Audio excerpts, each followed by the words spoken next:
Managing our emotions doesn't mean that we are taking away our humanity, but it means that we are using our wisdom, our compassion, to choose the aspects of our humanity that is worth keeping.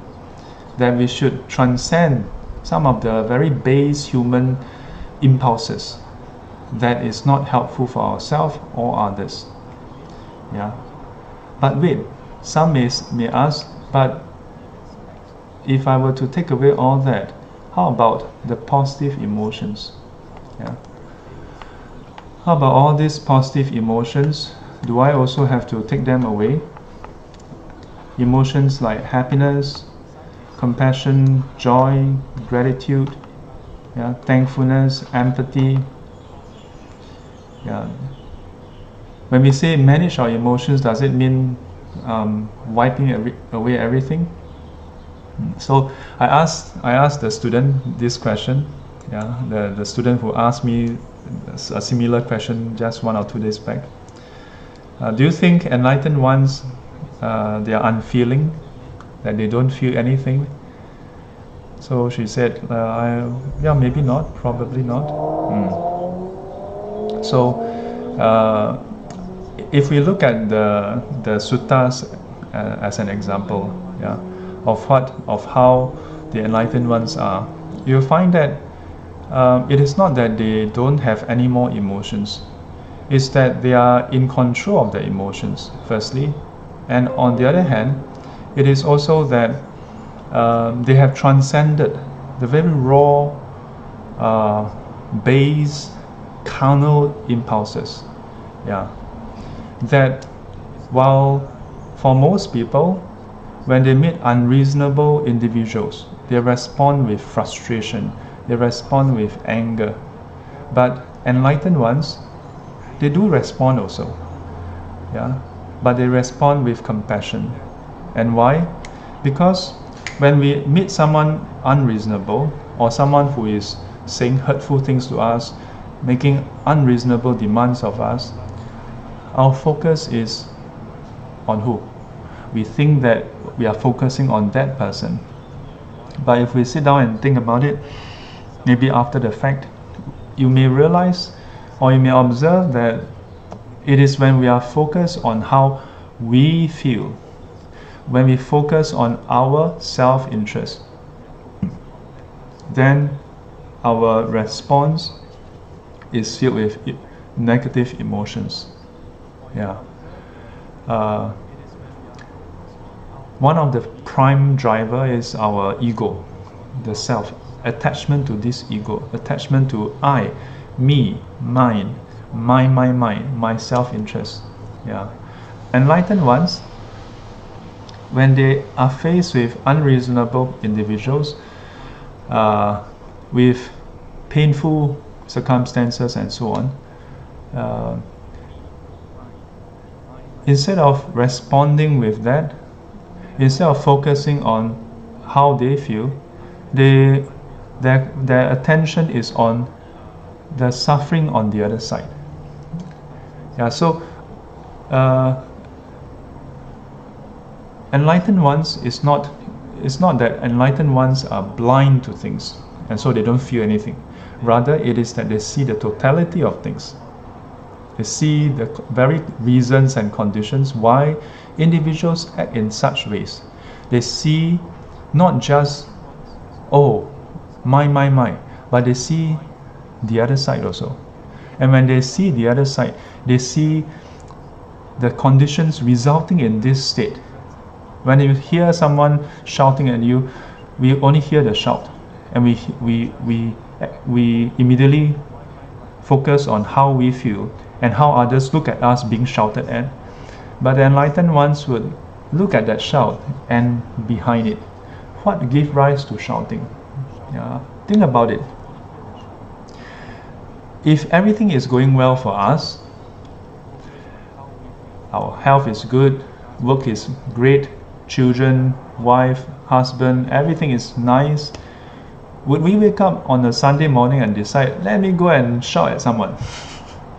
Let me go and create trouble for somebody. Let me get upset with someone.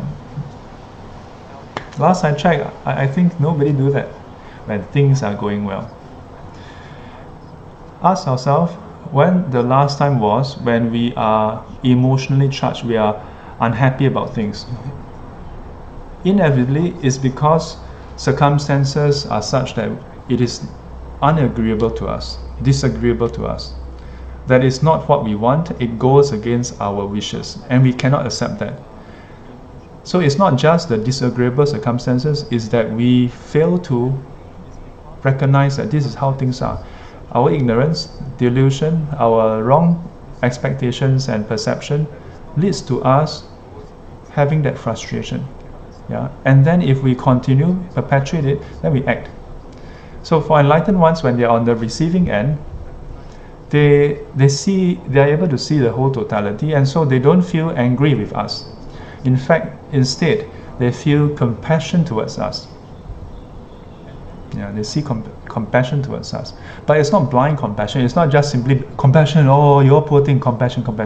But it's compassion grounded in wisdom, grounded in knowledge, in the totality of things, seeing clearly how and why we act in this way. Yeah. So, if we then look at this from unenlightened, okay, from unenlightened, we are trying to move where? We are trying to move towards an enlightened stage. Yeah, an enlightened stage. So from here, we are trying to move forward, move towards. Let me try to increase the. Yeah, move towards an enlightened stage. And in this enlightened stage, then there's clarity. Yeah, there's clarity. And with that clarity, with that wisdom, then wholesome emotions, positive emotions. If we live our life such that when we encounter 人事物, people, situation and things, that when we encounter someone, some situation and some things, if it's agreeable to us, we go up. If it's disagreeable to us, we go down. The key thing is, what does this control mean? It means that, are we able to decide? Do you want to decide to be happy or not happy? Don't worry about the details of which kind of happiness first. Ask yourself, just generally speaking, do you want to choose to be happy or choose not to be happy? Or are we resigned to a situation where we say, no, I can't control it? Because if we think in that way, if we live our life basically being happy because things go our way, then being angry or sad or frustrated simply because things don't go our way, then this is what I would call the emotional roller coaster ride. Yeah, where in a roller coaster ride you can't control, you can't decide whether you go up or down. It is a certain path. Yeah, the difference is in a roller coaster ride you can see what's going to happen. You know, sometimes in our life we can see, but even if you can see or not, you can't control it. And I would go further to say that kind of life is making us living like an air conditioner, like a fan, like a TV. What do I mean by that? It means that people can control how we feel. If we want it to be colder, ding ding ding. Want it to be warmer, ding ding ding. Like a television. Yeah. If they want us to be laughing, they switch to the comedy channel. If they want us to cry, they switch to some soap opera where we cry. How do we want to live our life? Do we want to live our life like a television where people can press our buttons? Literally, you know, say the things, say this or that, and then it can cause us to be happy or sad. Is this how we want to live our life? Yeah.